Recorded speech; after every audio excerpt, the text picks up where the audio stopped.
Hi, folks. My name is Gene Witt. I'm a retired pastor. I'm also an artist, and I'm a grandfather. And one of the things that I want to share with you today is this: no matter what your age, it's never too late for God to do something amazing in your life, and it's never too early for God to do something amazing in your life. Whether you're young or whether you're older, whether you're somewhere in between, God has a plan and a purpose if you just let go and let Him have control. I'm going to share a few stories, beginning with this video, that I kind of put in a little booklet that I made for my grandkids to pass on to them. Stories of how God looked over me, watched over me, and protected me, and provided for me, and even healed me through my childhood and up until even the present day. And so I want to share one of those stories with you. The first story in that little booklet.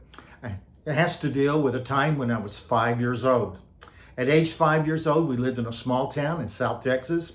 And so I remember one morning waking up and trying to get out of bed, and my back was extremely stiff. And so it took several tries to sit up. And when I tried to get off the bed onto the floor, that was a very painful experience. When my feet hit the floor, it really was uncomfortable. I couldn't stand up straight. My legs seemed to be extremely stiff.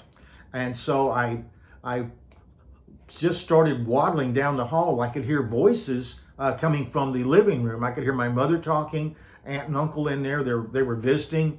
And so seemed like it took me forever to get down the hallway. And by the time I got into the living room, all I could say is that I hurt. And my mother came over and kind of checked on me, and she turned around to my aunt and uncle, and I remember her telling them that he really played hard yesterday and he's probably got really sore muscles.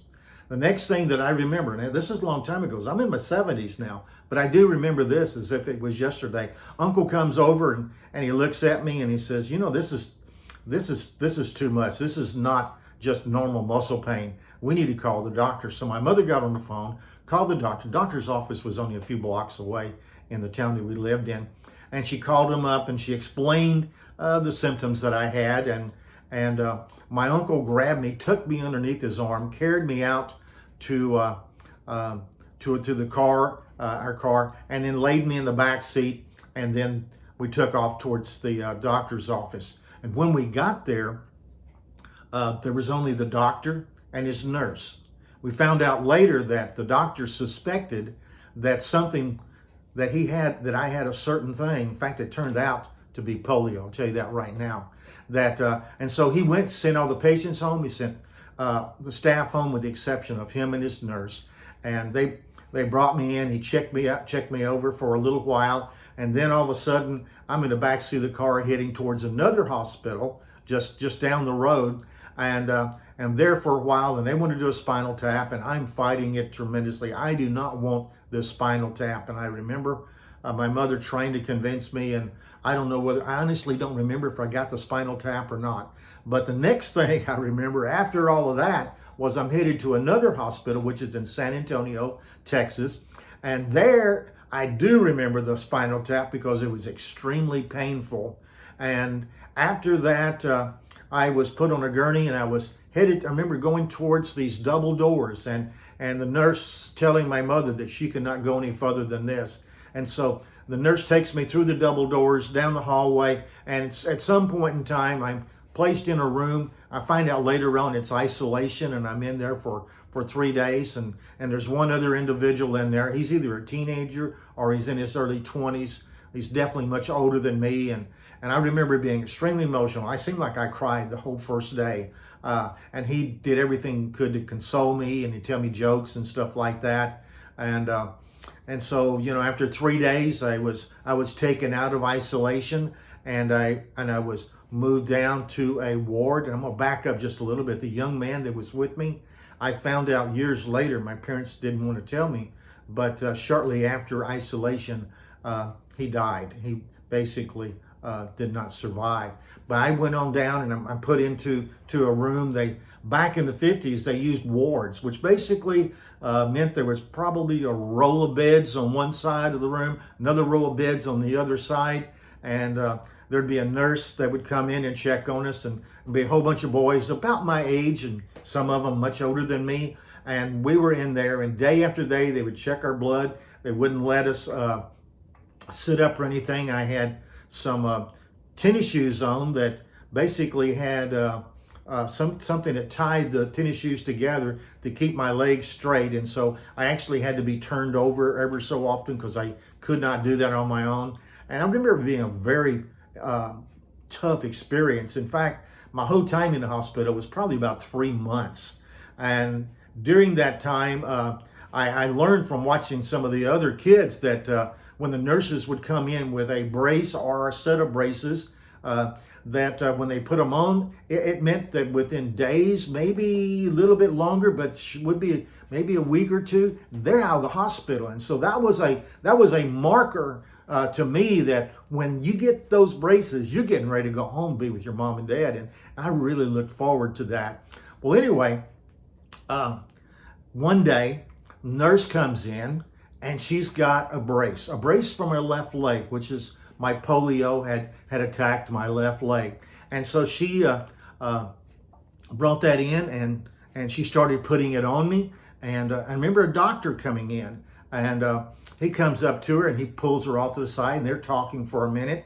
I can't make out much of what they're saying, but one word came very clear to me, that you cannot put the braces on him.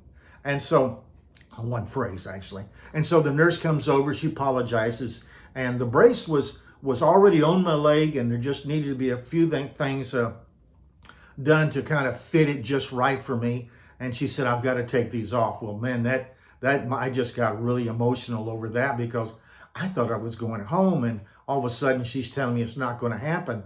And what I found out later is that the doctor had told the nurse that something was happening, and we're going to try something different.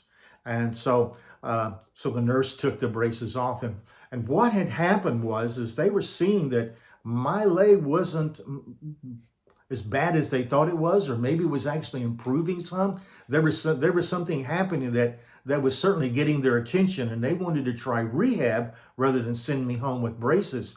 Now, the background is that there were 3 churches in the town that I lived in. 3 churches that my parents had never taken me to any of those churches. In fact, the whole time that we lived in this town in South Texas, it was a town called Runge, Texas, little bitty town in South Texas. A few of you might even know where it is. But anyway, there were 3 churches in that town praying for a little boy they didn't know. They called the little boy that came down with polio. And so they were praying for God to do something in his life. Well, anyway, the next day I'm taken down to rehab, and I go through an extensive program for, it seems like a long period of time, may only have been a couple of weeks or so. I remember I'd be putting in hot water and excruciating. Then after that, I'd sit in that for a while, and then they would get me up and they would have me try to walk. And I remember falling down day after day after day. I fell down. And the lady that was my, the person that was trying to help me with rehab, as a 5-year-old, I thought she was the meanest person in the world, because there'd be times I'd fall down and she'd yell at me, you get up and you do it again. And so I'd force myself up and I'd try again. And eventually I got to where with help, I could, there'd be this little bars underneath my arm, and I was able to walk using them going along. And eventually I was able to use them mostly for balance. And all that was taking place over, I have no idea, 2-3 weeks, something like that. And so one day I'm laying in my bed, and the nurse comes to me, and I'm thinking, oh boy, rehab again today, and I really hate this really, really much. And she says, Gene, we're going to do something special today. And that's about all she told me. But I remember her saying that. We went out, and I kind of, waved at some of my friends. I got to know these other kids pretty well. And so we went down the hall, got into an elevator, and we go down to the first floor. And so we go into the rehab center, which is on the first floor. And I'm thinking, oh, wow, it's going to be same thing as yesterday. And so she brings me up, and she in the wheelchair, and she brings me to a stop. And a little bit of what I remember and what I was told later is there was a line of individuals. There were some doctors, there was nurses, there might have been some administrative staff at the hospital. And so she tells me, she says, "Okay, Gene, walk to your mom." And my mom is standing at a door, and it's a big glass door, and there's windows all around it. And just outside the door is my parents' car. And basically it's a ceremony because I was going to be, according to what my parents were told, okay, this is what they were told, that I was the first kid to walk out of that hospital without the aid of crutches who had polio. And so I began to get up, and I walked, and I probably walked maybe 10 feet. It wasn't a very long walk, but I walked up to my mother. She gave me a hug, and then she took me out and got me in the car, and we sped off. I thought that was over, thought I'm all done for. What I didn't realize was I still had another 3 months of rehab, but it was outpatient rehab. And my mother was actually the person that did the rehab for me. I share all this to let you know that with God, nothing is impossible. A little polio boy that nobody knew, 3 churches committed themselves to pray for this little boy. And God began to reverse the process in my leg to the extent that I was able to walk out of the hospital without the aid of crutches. My medical records actually say that my left leg is paralyzed, basically from my knee down, or some semblance of that, from down to the bottom. And the amazing thing is, when I was in college, I ran 5 miles a day. I actually ran against a guy, a friend of mine. He was on the track team for Oklahoma State University, and so we were trying to run 1 mile, try to break some kind of record of 1 mile, and we didn't break any records, but he beat me every time except one time. The last time I finally beat him, and so we were somewhere at or under the 5-minute mile, which for me, as a kid who had polio when he was 5 years old, that's pretty miraculous. I just want you to know that whether you're young or whether you're old, there's a God who's out there watching over you. He's got angels watching over you. And his presence is there to make sure that amazing things happen in your life. Just trust him. Just keep trusting him. He's going to do awesome things for you. Thank you very much for watching.